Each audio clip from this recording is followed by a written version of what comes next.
Lorsqu'un enfant arrive à faire beaucoup d'exercices dans une matière, cela l'aide à améliorer constamment son niveau et à bien réussir cette matière. Cependant, donner beaucoup d'exercices dans une matière à un enfant qui n'a pas une certaine autonomie n'est toujours pas la meilleure option. Je vous explique. J'avais rendu visite à un promoteur d'école et dans son bureau, j'ai entendu un parent d'élève lâcher ceci. Dites à son maître de lui donner beaucoup d'exercices. Moi, je ne reste pas à la maison et il a beaucoup de temps pour s'amuser.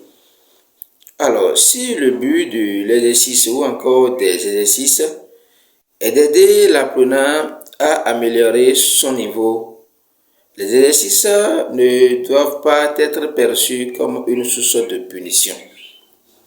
Un enfant qui s'amuse beaucoup, qui n'a pas une certaine autonomie, ne trouve aucun intérêt à faire les exercices.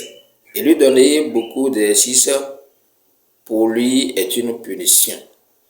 Face à cette réalité, l'enfant cherche à faire tous les exercices pour plaire ou encore à éviter les punitions.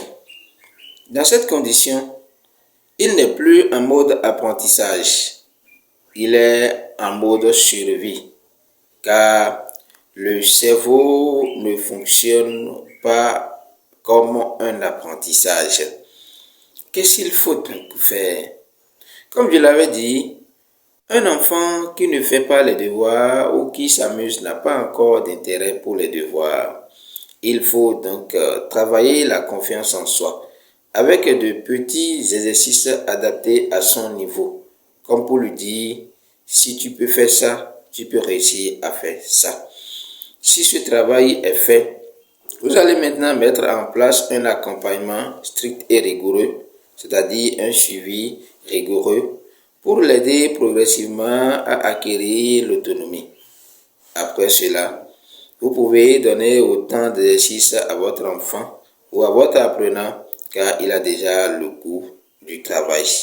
Si vous vous comportez comme ça, vous allez véritablement aider votre enfant. Dans le cas contraire, les exercices n'auront pas de valeur ajoutée. Et si entre-temps, vous êtes enseignant ou parent et que vous décidez de donner autant d'exercices ou encore un peu d'exercices à votre enfant ou à votre apprenant, prenez donc le soin de corriger tous les exercices. Sinon, votre enfant ou votre apprenant finira par ne plus prendre au sérieux ces exercices parce qu'il dira, même si je fais, on ne les corrige pas.